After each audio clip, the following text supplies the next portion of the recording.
উপস্থিত এই স্টুডেন্ট উইংসের সভাপতি, চিফ গেস্ট, স্পেশাল গেস্ট এবং অন্যান্য ইনভাইটেড গেস্টের প্রতি আসসালামু আলাইকুম, অন্যান্যদের প্রতি আদাব।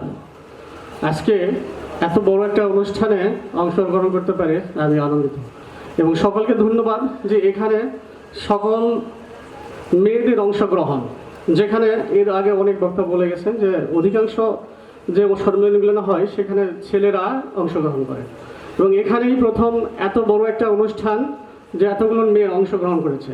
এটা যে বাংলাদেশের মেয়েরা অনেক এগিয়ে যাচ্ছে তার একটা প্রমাণ। এখানে বিভিন্ন বক্তব্যে আমরা যেটা দেখতেছি যে এই স্টুডেন্ট উইংস বিএমসির এই অনুষ্ঠানে প্রধান বক্তব্যই হচ্ছে এখানে বিশ্বের শান্তি প্রতিষ্ঠা করা, বিবাদ মীমাংসা করা, মেডিয়েশনের মাধ্যমে দেশকে এগিয়ে নিয়ে যাওয়া এবং বিচার ব্যবস্থাকে রুট লেভেল পর্যন্ত এনে কিভাবে একটা বিবাদ মীমাংসা করা যায়, এই ব্যাপারগুলো বিস্তারিতভাবে ব্যাখ্যা করা হয়েছে। আমি এই ব্যাপারে একটু বলি যে এখানে মেয়েরা তারা যে পিছিয়ে ছিল এবং তারা এগিয়ে যাচ্ছে, তাদের বাল্যবিবাহ প্রধান বাধা হয়ে দাঁড়ায়, তাদের দেখা যায় যে অনেক পড়াশোনার ক্ষেত্রেও তাদের অংশগ্রহণ করতে কম দেওয়া হয়, এই বিষয়গুলো তারা এগিয়ে যাচ্ছে। এখন আমরা সার্বিক সহযোগিতার মাধ্যমে তাদেরকে এগিয়ে নিব।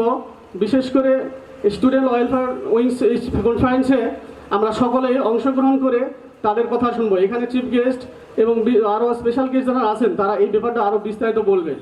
আমরা সবাই শুনবো এবং এই মেডিটেশনের মাধ্যমে একটি বিবাদ কীভাবে মীমাংসা করা যাবে, দেশকে এগিয়ে নেওয়া যাবে, মেয়েদের তাদের পড়ালেখা থেকে শুরু করে সকল সেক্টরে তারা যেন অবদান রাখতে পারে, আমরা তাদেরকে সার্বিক সহযোগিতা করব।